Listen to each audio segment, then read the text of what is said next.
بسم اللہ الرحمن الرحیم. السلام علیکم.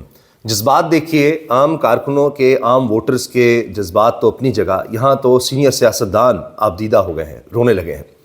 فواد چودھری اب تحریک انصاف کے ساتھ اس طرح نہیں ہے، لیکن بھرپور کوششیں کر رہے ہیں کہ کوئی بات بن سکے، کسی طرح سے خان کی رہائی ہو سکے. چلے عمران خان کی رہائی بعد میں، پہلے کوٹ لکھپت کے اسیران کی تو ہو سکے، لیکن اصل ٹارگٹ لگتا ہے کہ عمران خان کی رہائی ہے.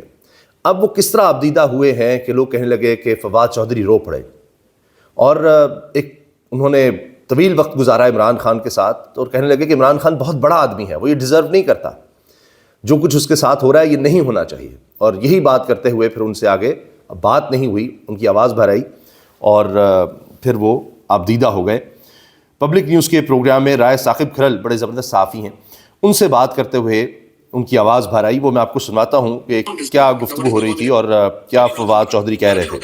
اب بہت سے لوگ بات کریں گے جی فواد چودھری اب نہیں ہے تحریک انصاف میں، لیکن آپ نیت پر کیسے شک کر سکتے ہیں؟ فواد چودھری کے بھائی فیصل چودھری ایڈوکیٹ کس طرح سے مسلسل ٹیلی ویژن پر بھی آ کر ڈیفینڈ کرتے ہیں تحریک انصاف کو، اور پھر ساتھ ساتھ آپ دیکھیے بطور وکیل بھی کیس لڑتے ہیں. تو یہ فواد چودھری صاحب کی ذرا گفتگو سنیے. خان کی پرواہ، ہمارا دل روتا ہے دیکھ کے کہ 3 سال سے Imran Khan don't deserve that. What is going on with him? وہ بہت بڑا آدمی ہے. I mean what's up. Thank you very much. Thank you. God bless you. یہ دیکھیں، بس اتنا ہی کہا کہ بہت بڑا آدمی ہے، ہمارا دل روتا ہے. پھر ان کی آواز بھر آئی.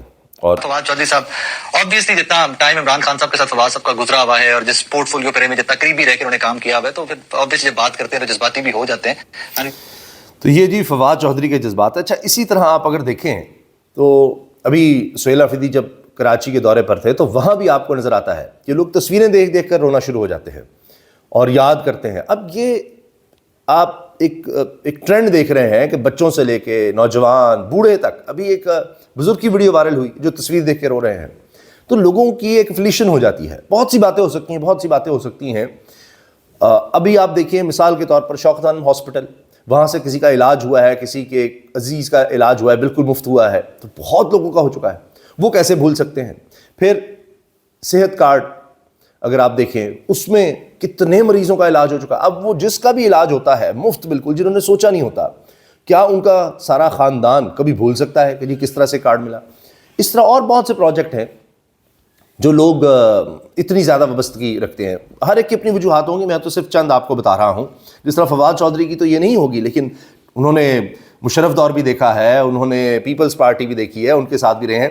لیکن اس طرح سے میں نے نہیں دیکھا کہ فواد چودھری کسی کی بات کر کے، کسی کو یاد کر کے اس طرح رونے لگے. ایک اور موقع مجھے یاد آتا ہے ٹیلی ویژن پر جب اس طرح ان کے آنسو نکل آئے، وہ اپنی بیٹیوں کے حوالے سے تھے. چھوٹی چھوٹی ان کی بیٹیاں ہیں اور ان کی جدائی کس طرح سے برداشت کی جب یہ جیل میں رہے اور سارا کچھ. تو وہ کس طرح یاد کرتی تھی، کیا کرتی تھی اس وقت. اور میرا خیال ہے تب کاشف عباسی صاحب کے شو میں ان کی آواز بھر آئی تھی، اور پھر ظاہر ہے کہ ان کے آنسو نکل آئے تھے. تو آپ دیدہ ہو گئے تھے. یہ بہرحال کچھ لوگ ایسے بھی سنگ دل ہوتے ہیں کہ ان باتوں کا بھی مذاق اڑاتے ہیں، تو کسی کے آنسوؤں کا مذاق نہیں اڑانا چاہیے. وقت بدلتے دیر نہیں لگتی. اچھا، سہیل آفریدی صاحب کے پیچھے پیچھے جناب اور طاقتیں بھی اب آ گئی ہیں. جس نے موجودہ دور میں مقبول ہونا ہے نا جی، قبولیت ایک الگ چیز ہے، وہ بحث چلتی رہتی ہے. مقبول ہونا، اصل تو مقبول ہونا ہی قبولیت ہے، لیکن ہمارے یہاں سسٹم اور چلتا ہے. اور جمہوریت کیا ہے؟ ووٹ ہی ہے نا. جو سب سے زیادہ مقبول ہوگا، لوگ جس کو سب سے زیادہ پسند کریں گے، جس کو سب سے زیادہ ووٹ ڈل گئے، وہ جیت جائے. لیکن یہاں تو اور چیز ہے جی، قبولیت الگ ہونی چاہیے. اب جن کے پاس قبولیت ہی قبولیت ہے، مقبولیت ان کے پاس نہیں ہے، لوگ ان کو پسند نہیں کرتے، مترفر ہوتے جا رہے ہیں. تو اب مولانا صاحب بھی کوئی تو وجہ ہے، اتنے سینئر سیاستدان، اور ایک وقت میں تو موجودہ سیٹ اپ کا حصہ تھے پی ڈی ایم کا، اور خیبر پختونخوا بھی مل کر حکومت بنائی ہوئی تھی. لیکن الیکشنز کے بعد پھر ان کو لگتا ہے کہ وہ ان کے ساتھ وہ حصہ ہی نہیں ملا ان کو. اب وہ بھی مقبولیت کے پیچھے جا رہے ہیں، قبولیت کو چھوڑیں. اتنی سخت باتیں انہوں نے کی ہیں، اتنی سخت باتیں کہ یہ تو ایسے لگتا ہے کہ تحریک انصاف کو پیچھے چھوڑ گئے ہیں. اور کہنے لگے جی کیا دنیا میں کہیں ایسے ہوتا ہے کہ کسی کو زندگی بھر کے لیے قانون سے مستثنی قرار دے دیا جائے؟ یہ تو ہمارے اکابرین میں بھی نہیں ہوا، بزرگوں میں بھی نہیں ہوا. اور انہوں نے اسی طرح بڑے بڑوں کی مثال دی. آج کسی شخص کے بارے میں آپ سوچ سکتے ہیں کہ جی وہ صدر مملکت ساری زندگی بدعنوانی کے کیس بھگتتا رہے، ایک دم سے صادق و امین بن گیا، اب زندگی بھر اس کے خلاف کیس نہیں کیا جا سکتا. اپنے پرانے دوست آصف علی زرداری پر بھی گرج برس رہے ہیں. اور اس کے علاوہ کہہ رہے ہیں کہ جناب اب تو صرف ان کے لیے گالیاں رہ گئی ہیں. جو موجودہ سیٹ اپ ہے ان کے لیے اور کچھ بھی نہیں ہے. 1 سال کے اندر 2/3 اکثریت مل گئی. اس کو جعلی نہیں بلکہ جبری اکثریت کہتا ہوں. اب جنگ نظریات کی نہیں بلکہ اتھارٹی کی ہے. پارلیمنٹ کی بالادستی نام رہ گیا ہے اور فیصلے پنڈی میں ہوں گے کہ قانون اسلام آباد میں پاس ہوں گے.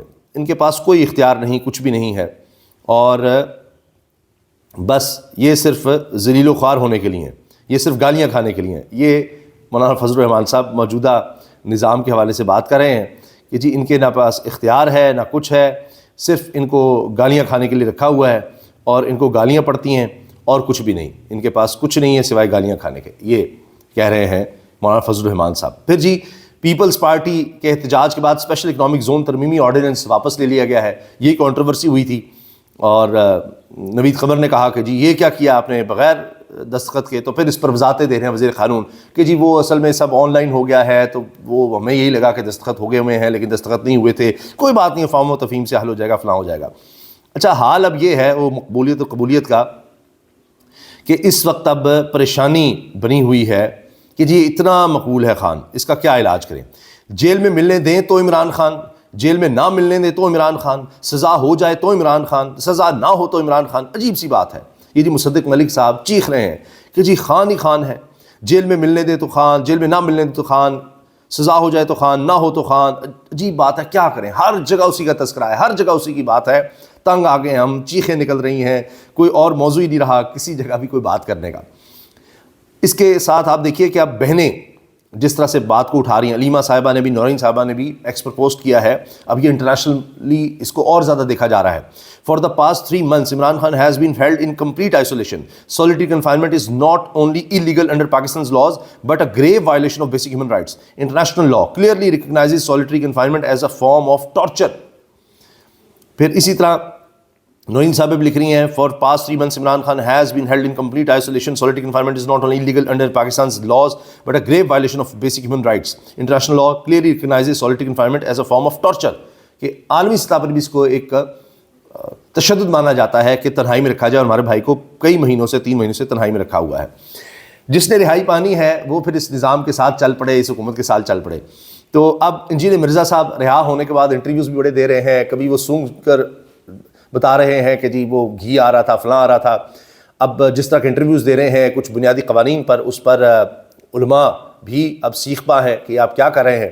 مفتی نف قریشی صاحب نے کہا جی جیو پر بیٹھ کر یہ کیوں اس طرح کی باتیں کیں, اور جو مذہب کے حوالے سے قوانین ہیں ان کی غلط طریقے سے تشریح کہہ لیں, ان کو ریپرزینٹ ایسے کیا جا رہا ہے کہ جی بڑا ہی غلط ہے, یہ ہے وہ ہے, تو یہ ہم برداشت نہیں کر سکتے. تو مذہبی حوالوں سے بھی وہ بات کر رہے ہیں اور سیاسی طور پر بھی. اب انہوں نے تعریف میں اتنا زیادہ مبالغہ کیا ہے کہ کہتے جی پنجاب میں کئی ماہ سے کوئی زیادتی یا بد فعلی کا واقعہ نہیں ہوا. کئی ماہ سے, ذرا سنتے جائیے گا. انجینئر مرزا صاحب کہہ رہے ہیں جی پنجاب میں کئی ماہ سے کوئی زیادتی یا بد فعلی کا واقعہ نہیں ہوا, اور یہ سب کچھ ممکن ہوا ایک عورت وزیر اعلیٰ کی وجہ سے جس نے CCD بنائی اور قانون پر عمل درآمد کروایا. اچھا اب خدا کا واسطہ ہے کہ جب بات کریں مرزا صاحب پھر وہ کہتے ہیں جی میرے تو اتنے لاکھ بلکہ کروڑوں میرے اسٹوڈنٹ ہیں, جو کبھی ایک دفعہ ان کو زندگی میں دیکھ لے وہ ان کا اسٹوڈنٹ بن جاتا ہے. تو انجینئر صاحب اسٹیٹس ہی دیکھ لیا کریں, کیونکہ بڑی ذمہ داری ہوتی ہے جب آپ آ جاتے ہیں. پھر آپ خود کہتے ہیں جی ہمارے اتنے فالوور ہیں. تو جناب جس کو خود مریم صاحب بھی مانتی ہیں جیو کو, ان کا جیو فیکٹ چیک نے بتایا کہ صرف 2% کمی ہوئی ہے اوور آل کرائم میں, صرف 2%. اچھا وہ بھی چھوڑیے, اس وقت پنجاب پولیس کے اپنے ریکارڈ کے مطابق گزشتہ سال کے پہلے 11 ماہ میں پنجاب میں ریپ کے 3581 ریپ کے, گینگ ریپ کے 1227 مقدمات درج ہوئے ہیں, اجتماعی زیادتی کے 1227. تو یہ تو اعداد و شمار خود پولیس کے ہیں, اور کچھ نہیں. تو ہنا پرویز بٹ صاحب کوئی دیکھ لیجئے وہ کن گھروں میں جا رہی ہوتی ہیں اور کہ جی مظلوم بچی ہے اس کے ساتھ یہ ہو گیا وہ ہو گیا. تو جی مہینوں سے ہی نہیں ہوا. اتنی مبالغہ آرائی درست نہیں ہے, اور یقیناً فرق پڑا ہوگا, مگر اتنا نہیں کہ جتنا آپ کہہ رہے ہیں جی ایک بھی واقعہ نہیں ہوا, یہ نہیں ہوا, وہ نہیں ہوا. اب تعریف میں اتنا آپ آگے چلے جائیں گے تو پھر ظاہر ہے کہ آپ کی باقی باتیں مشکوک ہو جاتی ہیں کہ جو بھی عالم ہوتے ہوئے یا اسکالر خود کو کہلاتے ہوئے یہ کہے کہ جی اتنی مبالغہ آرائی سے کام لے گا, تو باقی چیزیں بھی آپ کی مشکوک ہوتی چلی جاتی ہیں. اجازت دیجیے, اللہ حافظ.